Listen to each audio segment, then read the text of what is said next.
There have been a lot of NBA players who have received hate throughout their careers. Whose sister is that with Chris Paul, Or even the one time where the snake himself made fun of Evan for having a smaller snake. That got me thinking, who not only is the most hated NBA player, but if you had to pick, who you think is also the most underrated player in the NBA? A 2-for-1. Now, what if I told you that no matter who you pick, or who I pick, or who anyone else picks, the answer's already wrong? What the heck am I saying? I know, it seems like I'm an idiot. But just hear me out. Everyone has a different opinion on who they think is underrated. And, well, because of that, and because of some fans just being dumb, or actually all fans, everyone already thinks you're wrong. Seems dumb, right? Well, that's what happens when you shoot everyone who goes to school. We're still gonna figure out who is the most underrated player and the most hated player at the same goddamn time. Now, you might think that the most underrated player is a bald mamba, but actually, he's been getting his respect in recent years. And it all happened because of, when a balding man finally shaves his head and stuff, they enter their final form and unlock their full potential. Same thing happened with Jordan, Kobe, EDP, who are all examples of obtaining this power. Well, the same thing happened with Caruso. Once he finally gave in and shaved his head, he finally started getting paid what he deserves to go out and bang on guys. So it's not the bald mamba anymore. Is it Jalen Brunson? Nah, it ain't him either. He also used to get that type of disrespect. Now, when you call for the concrete of the jungle, Mr. Jalen Brunson picks up. It was finally when he started bruising other grown men's tail fins that he finally got the hype and respect he deserved. But grown men weren't the only ones who had their backs blown out by Brunson, cause as a king of New York, he also dribbled his balls all over Iggy Azalea. Facial. Believe it or not, Curry was also underrated. I'm talking about the other one. You see what I mean? I didn't even have to say his first name, but as soon as I said the other one, you already knew who I was talking about. Underrated. Like I said. But put some respect on my mans. Hall of Fame ball handles. Hall of Fame stroke. At this point, defense would just be an insane buff. Daddy Curry dropped 2 Currys in the NBA and just told everyone else to deal with it. But Seth's finally been getting his flowers now. I guess that's what happens when the entire league and family makes him feel like an adopted kid. Not that that's bad or anything, but come on. But because he felt forgotten, my boy decided to shoot his way into the spotlight to get attention. Oh wait, chill. Let me chill. Someone shooting their way into the spotlight? Damn.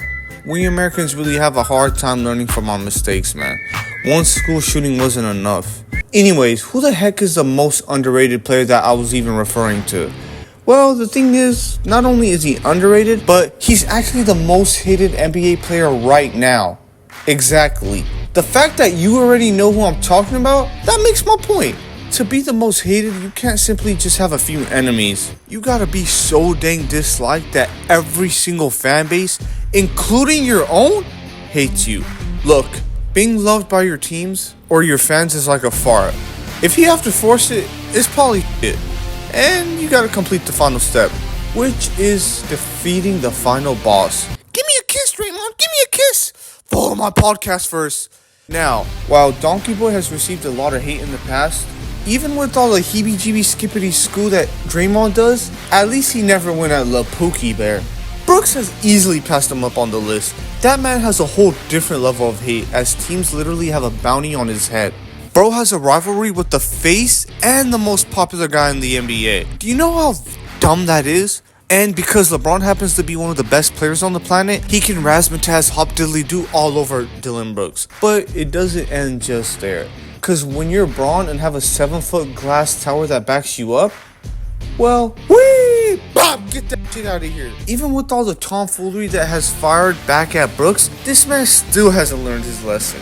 One of the people who's gotten the most love recently, by the very man that got into it with Brooks, I'm talking about UNC, aka Shannon Sharp. Shannon Sharp, being LeBron's nanny, often puts him in situations where Brooke is hop dilly doing shenanigans with LeBron. Now don't get it twisted, even though Unc has a woman's sweater on, he'll catch a body any day for LeBron. No matter where you're at or what's going on, it's never a good idea to get into a beef with a man wearing a woman's sweater. That man has nothing to lose. You really think Brooks learned his lesson though?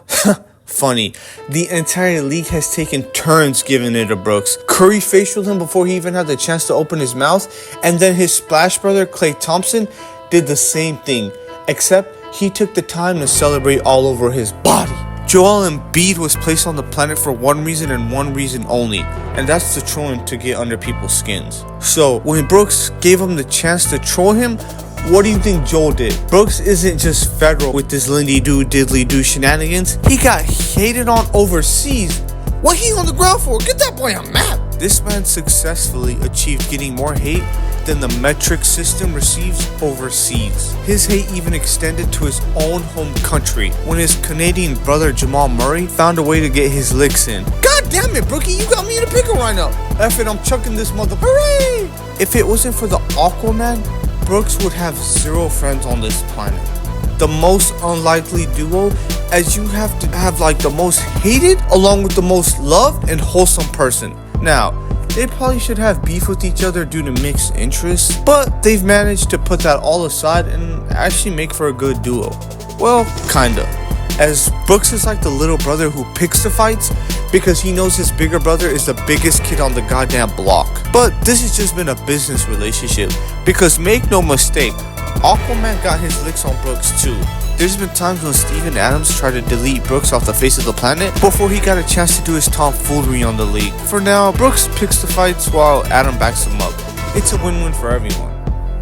Actually a win-win for them, but a nail for everyone else. Enough of the positive stuff on Brooks, cause you wanna know about probably the craziest hate story on Dillon Brooks? You probably won't even guess it. Coach K. Yep, Coach K even lied on Dillon Brooks' name after being caught red-handed. That's a whole different type of animosity and hate. Imagine lying, putting your legacy on the line just to show hate to Dillon Brooks. Even though the audio caught Coach K like talking smack, he still denied it. Imagine that. Now, even though the Eli Apple of the NBA has been getting bullied all his life, it actually taught him how to be stronger and survive. We can't get rid of this goddamn clown. The reason why is because bro started finding ways to be valuable to his teams. Like, say what you want to say, but his defense isn't actually all that bad. And don't even talk about how LeBron gave him 20 and 20 or whatever, cause he does that to goddamn everyone. It's not anyone that can stop LeBron. And people normally have the green light whenever Brooks is guarding him, but it's not like he's giving up 40 to any random bum in the NBA. He does a good job of holding his own out there.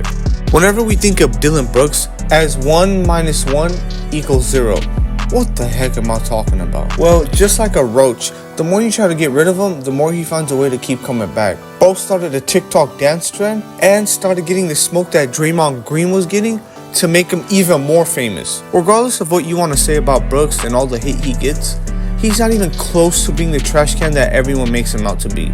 And let's be honest, a lot of the hate that Brooks received isn't exactly warranted.